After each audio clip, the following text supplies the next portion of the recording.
Hello guys, കുറച്ച് നാളായിട്ടോ ചേനയും ചേമ്പും ഒക്കെ പുഴുങ്ങി കഴിക്കണമെന്ന് തോന്നിയിട്ട്. അപ്പോൾ ഇന്നാണ് എനിക്ക് അതിനൊരു സമയം കിട്ടിയത്. ഞാനൊരു കൈക്കോട്ട് എടുത്തിട്ട് ചേന പറിക്കുകയാണ് കേട്ടോ. നമ്മുടെ തൊടിയിൽ മുമ്പ് ചേനയും ചേമ്പും മഞ്ഞളും കൃഷി ചെയ്തിട്ടുണ്ടായിരുന്നു. ഇന്നിപ്പോൾ അച്ഛന് പ്രായമൊക്കെ ആയപ്പോൾ അതിനെ കിളയ്ക്കാനൊന്നും വയ്യാണ്ടായി. പിന്നെ ഇപ്പോൾ ചെറിയ രീതിയിലൊക്കെ അമ്മയാണ് ഓരോന്ന് നടും ഇതൊക്കെ ചെയ്യുന്നത്. അപ്പോൾ നമ്മുടെ വീട്ടിലെ ആവശ്യത്തിനുള്ളതൊക്കെ നമുക്കതിൽ നിന്ന് കിട്ടും കേട്ടോ. അപ്പോൾ ഞാൻ ചേന പറിച്ചെടുത്തിട്ടുണ്ട്. ഇനി നമുക്കത് നന്നായിട്ട് കഴുകിയിട്ട് തൊലിയൊക്കെ ചെത്തിയിട്ട് അത് ചെറിയ കഷ്ണങ്ങളാക്കാം. അപ്പോൾ ഞാൻ ഈ ഒരു വലുപ്പത്തിലാണ് കഷ്ണങ്ങളാക്കി എടുക്കുന്നത്.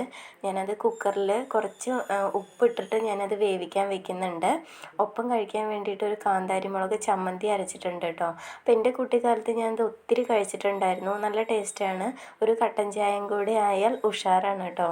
അപ്പോൾ വീഡിയോ എത്രയേ ഉള്ളൂ.